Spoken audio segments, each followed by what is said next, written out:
All right, this is part 2 of the Camacho bourbon barrel finish cigar.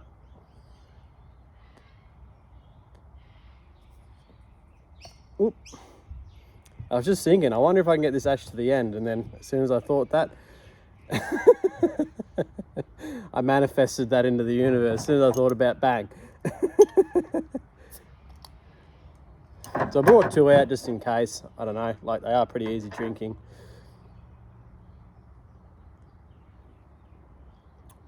In the last little while, I've had to reflect on a lot about myself and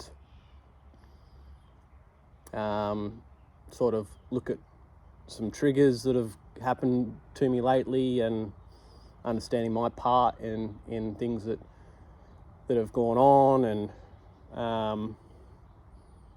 not to shame myself or anything like that, or to be embarrassed about any of that sort of stuff, but to understand that, like, you know, I've still got probably parts of myself that I need to heal and that I need to work on, and that's not a negative thing.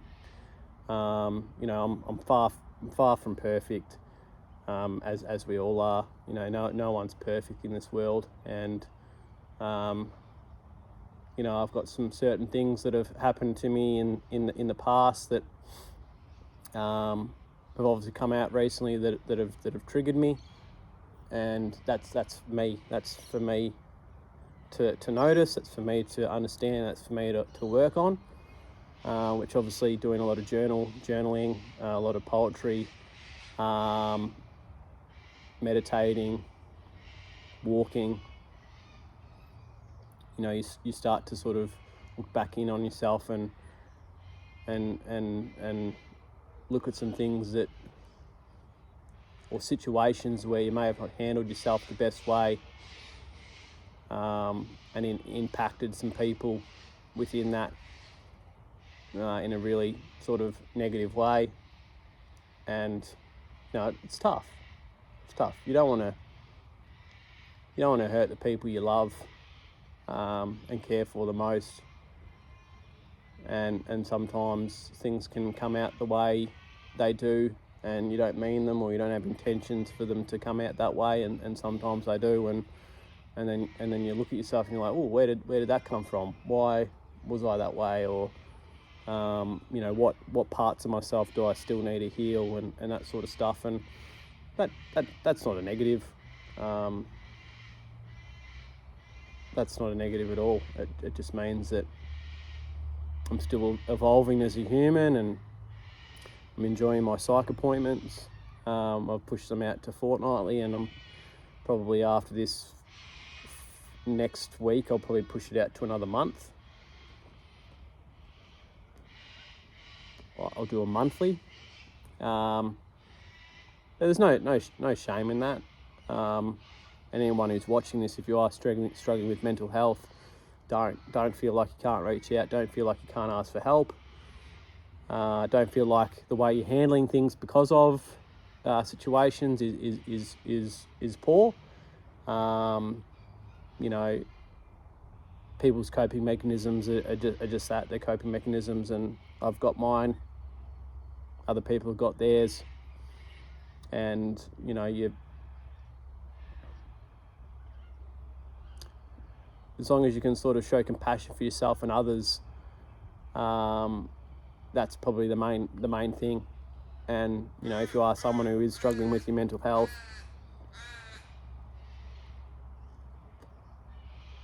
you're no less of a man.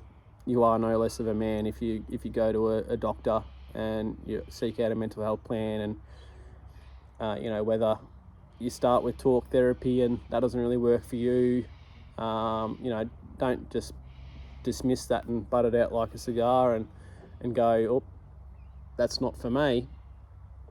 It could be a couple of things playing behind the scenes there. And, you know, when I first ever saw a counsellor in Belgrave, and I shared my abuse and that sort of stuff, like, the way I felt on that first day would probably turn anyone away from seeking out support from a professional. and because I had all this stored up stuff that I had buried deep down, so no one could see for a good part of 25, 26 years, from when my abuse started when I was 7, and then the behaviours that happened within that, and sort of the damage that I partly caused and created and did within that. You're sitting with all this this really you're almost fighting within yourself, and you're sitting there going, I don't want to seek help, I want to seek help, and I don't want to admit to this, but I want to admit to it at the same time, and you're in this big push-pull scenario where, like, just seeing someone for the first time and sharing your shit can be one of the most toughest things ever. And I don't wish how I felt on that first day speaking to someone in Belgrave upon anybody. It was the most horrific thing, and then that started a chain of events where I shared my abuse with my parents for the first time, and how they were going to take it, and how they may have reacted and behaved, and how that may have triggered stuff within them. And it's probably why I kept it quiet for as long as I did, because I didn't want to upset anybody. I didn't want to make things difficult for people. I knew that it was going to impact a lot of things by sharing it. And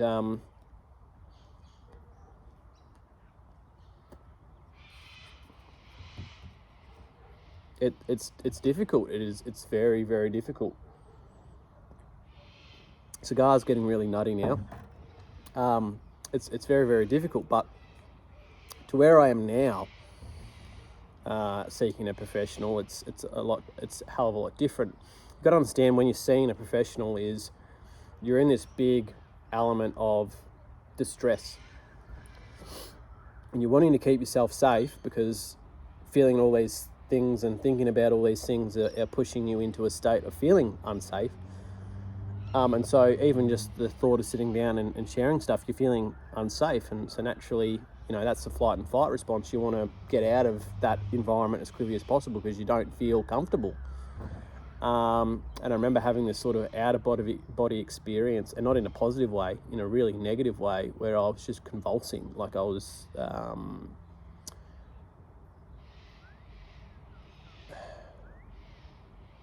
it was like I was there but not there at the same time. I was like having like an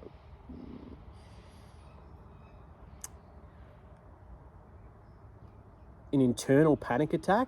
Like, I've had panic attacks before, of late, but that first one that I experienced when I was sitting down in Belgrave, it was horrific, and it was like the energy within me, like it was like my whole chassis of a human was shaking. Like, it was like my body was having an earthquake, if that makes sense. And so that doesn't feel normal. And so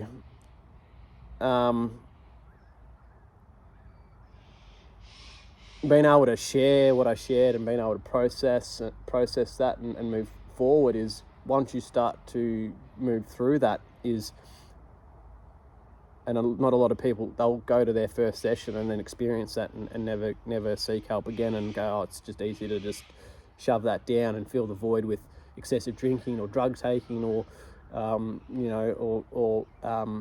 addictions or whatever. But over time, you'll understand that that's just a trauma response that you're trying to move through, and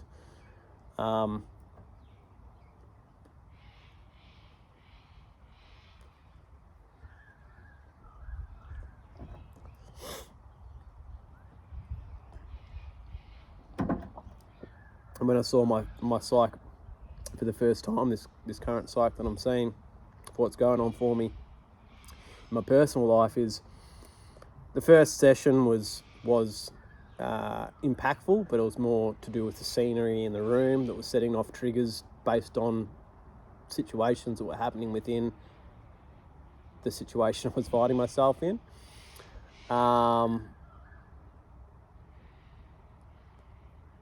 but it's even cool, like, you know, my psych has said that she's noticed a big change in me, and even in the last couple of sessions and stuff like that. And even though I don't feel like massively like that, I can see myself moving through everything that's gone on and coming out the other side of it. And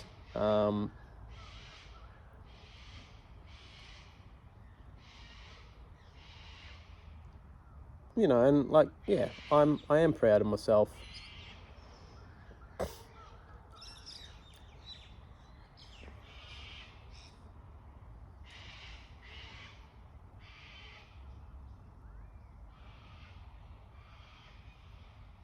Yeah, I am proud of myself.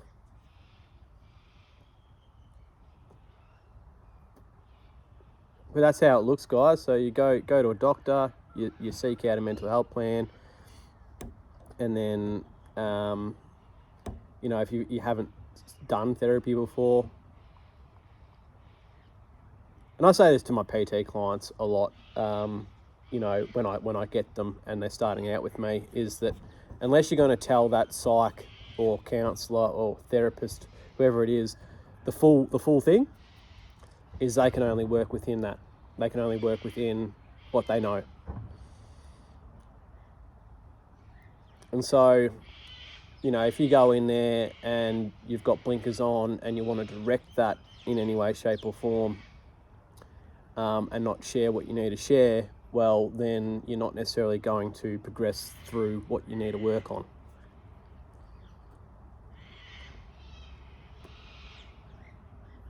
Same with, you know, if you're a personal trainer, if you're a client of mine or anyone for that matter, and you only give the professional half information, they can only work within that. And so, you know, you might go to a GP, for instance, and say that, you know, anytime I eat bread, I get brain fog,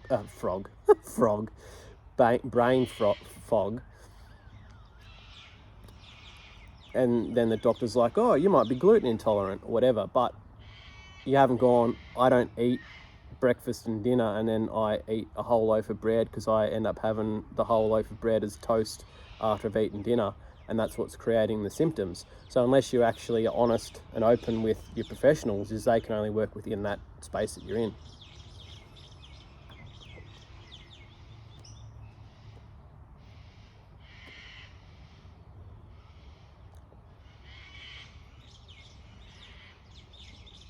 You know, and if you're someone that's wanting to lose weight, and you don't eat all that much, but then you binge, and look, it might not necessarily be enough. Your binging might not necessarily be enough to put on weight, but it might create a symptom of constipation, and you don't go to the toilet 5 days a week, and you're only going to the toilet twice a week. Is that's probably going to show up in your weigh-ins. And it doesn't mean that you've catastrophically stuffed things or that, you know, you're imperfect or whatever, because weight fluctuations are normal. You know, even if you are in maintenance, and, you know, I was for a good part of a year, you know, in the last probably, minus the last couple of months, but prior to that, I was in maintenance for pretty much a whole 12 months. And your weight does this on the scales. None of that means it's good. None of that means it's bad. It's just indifferent. It's just information at the end of the day.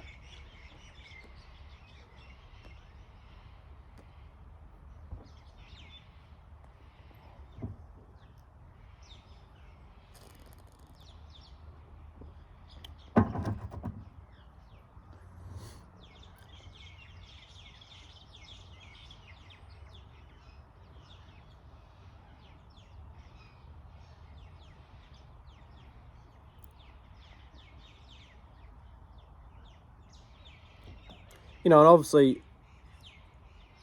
I don't like lying, and why I say that is because, you know, my psychologist has said, oh, what are some things that you're doing right now, whatever, and you sit down in your next session and you say, have you been doing them? And something that I haven't done in the last couple of weeks is train myself.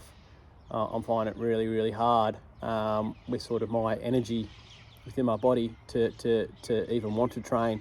I am walking, which is a form of exercise, but I haven't been training, and that was something that I did say that I was going to try to get on top of.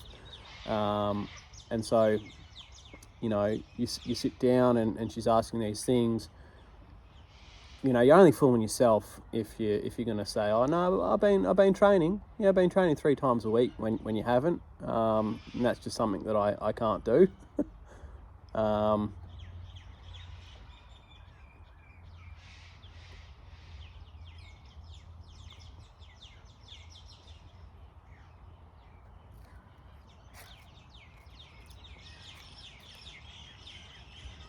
And a good psychologist will be someone that just listens without judgment. And so, like, I've told her I occasionally smoke a cigar, and she's not like, ooh, you shouldn't be doing that. That's like, they're just there to help, listen, and guide.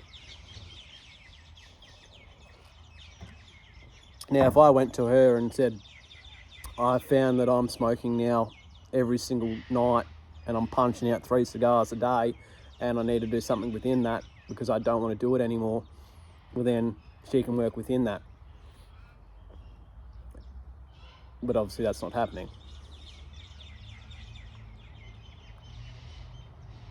But yeah, if you can't get honest with your professionals, is that you're not going to heal the parts of you that you want to heal.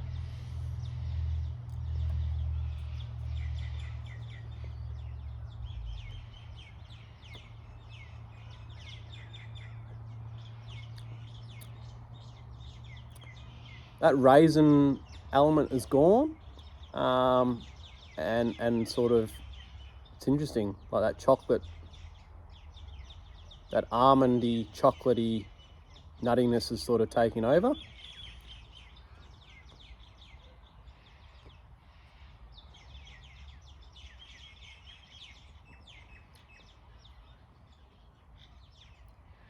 And, some good things that have happened for me lately is mine are 19s. Couldn't be prouder of them. Like, I honestly, I couldn't be prouder of them. We had a horrific season.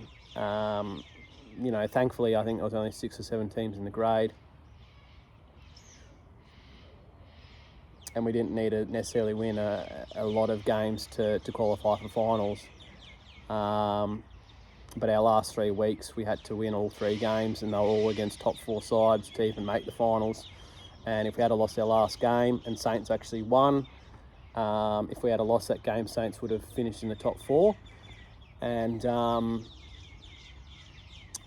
Jimmy going to the army, fantastic. Hope he's doing well. Jack injuring himself at footy. Ritter doing some ligaments in his shooting hand, but at being strapped and him wanting to play. That wasn't my decision. I never really want to play someone injured, but that wasn't my decision.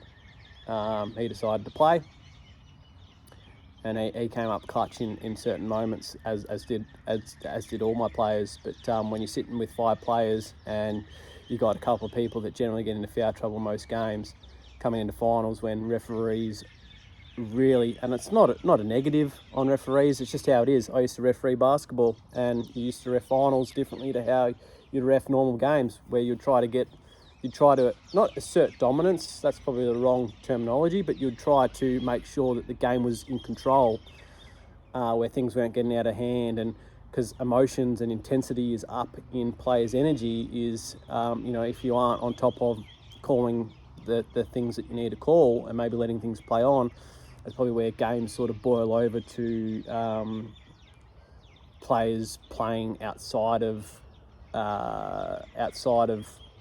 normal behaviour, and the game sort of getting out of hand based on that. And so, to coach a bunch of boys that generally get into foul trouble, and for them to make sure that they don't get fouled out, so we didn't play with 4, especially when one of the games went into overtime. is fantastic, and it'd be right up there. It'd be right up there with some of my grand final wins. They all have special moments. They all have special moments within that coaching, within me coaching. They all have special moments, and one of my favourite sort of memories as a coach is, we got to the finals with the team. We were the best team in the comp, and then we had a 8-week layoff because of the pandemic, and we got down as much as 17 in that grand final, and it's such a shame. I videoed it, I put it on Facebook, and Facebook had the option at that time, was a new feature that Facebook had, where you could either keep something there, or it would delete in 30 days. And for whatever reason, I just uploaded it and didn't realise that I had it set for 30 days and it was deleted. But we're down by much as 17, and we just chipped away, and then obviously got into overtime, and Ryan had been in a bit of a slump, and he came out off a baseline cut to receive and hit a corner 3, and then hit a couple of clutch foul shots and got us into overtime. And then we obviously, Christian, I've got footage of that. I've got footage of the actual buzzer beater, and I drew up a play for someone else, and unfortunately they knew that they knew what I was doing, and so they counteracted that. And so Christian decided just to put up a weird, I wouldn't say a hook shot, but it was a weird shot, sort of elbow extended, and it went in on the buzzer, and we ended up winning. And all the grand finals I've coached all have different meanings and whatever, but that one was right up there. But also this one that I've just coached was right up there as well, with the adversity of having 5 players and having a team that do play on the edge and do get fouls and do stupid swing around fouls, and being a little bit lazy on D, and not lazy, probably not smart on D, where I've just let that person blow by me, I'm going to try to swipe from behind and get a silly hands foul, or I've lost that rebound, so I'm going to end up trying to strip the ball off someone and then get a really soft, not say soft, but get a foul that's not needed down low, and then all of a sudden you've got someone on your team that's got 3 fouls in the first half. Then you've got to manage that as a coach with no subs. It's very difficult.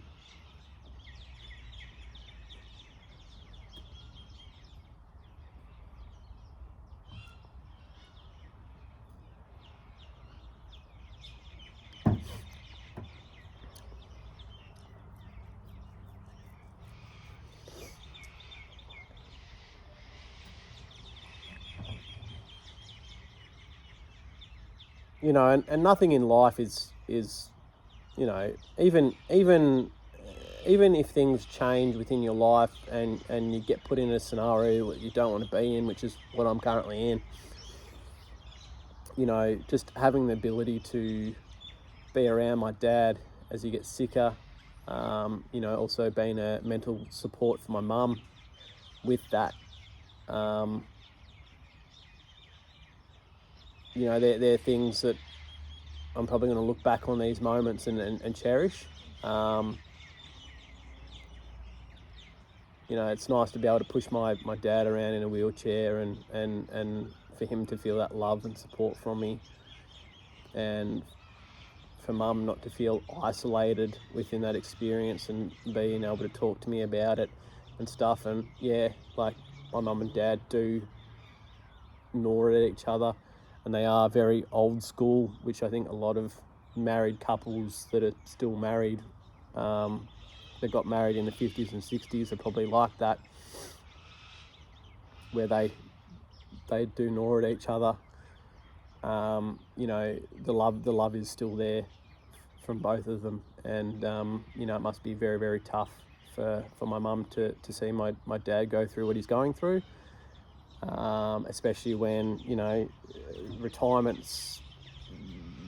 is now forced retirement, and they probably looking forward to retirement to be able to travel and move around and enjoy the hard work that probably my dad put in for the last 30 years, 40 years, the sacrifices they made through that, all that sort of stuff.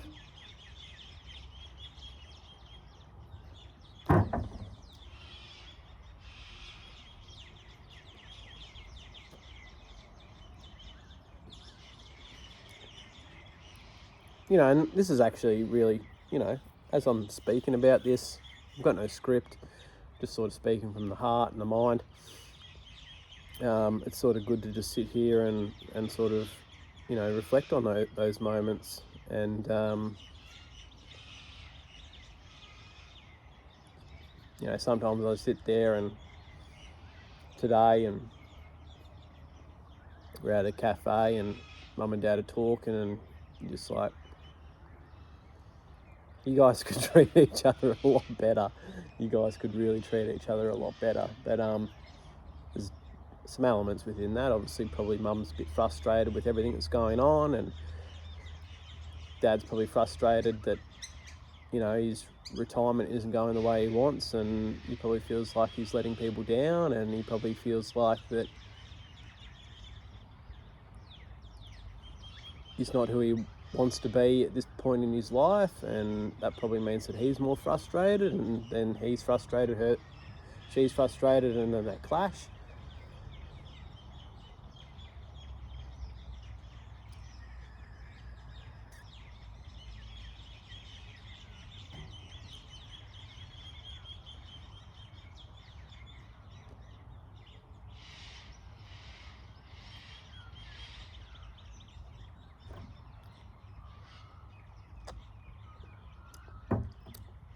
Cigar's getting a bit more creamier as I go further down.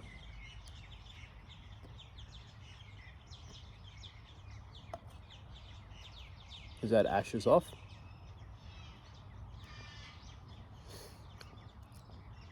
Yeah, it's definitely getting creamier as I go down. A lot of that bourbon element has sort of eased off a bit.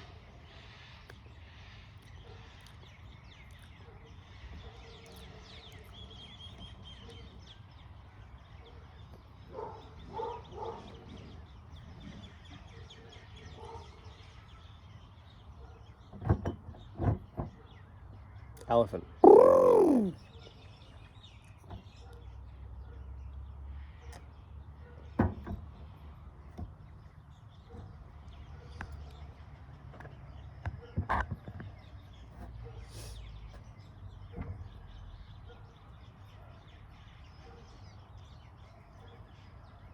It is a pretty cool night tonight, and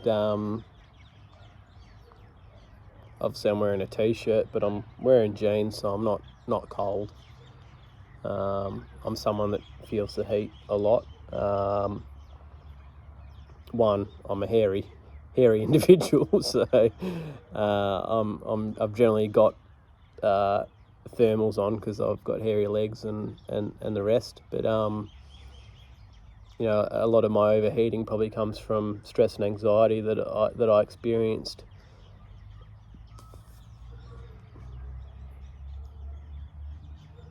growing up.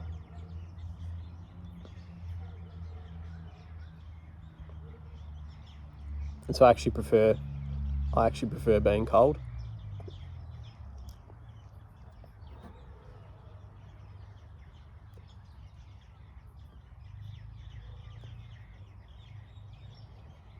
Not too sure how dark it's going to get, and whether, you know, this video is going to be null and void. I'm about to hit 30, so I might stop it and do it in 3 parts.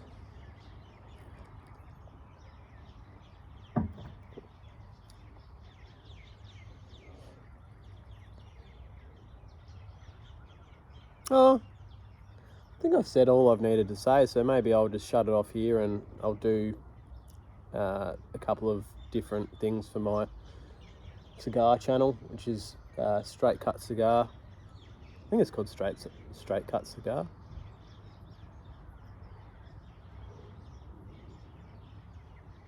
On Instagram.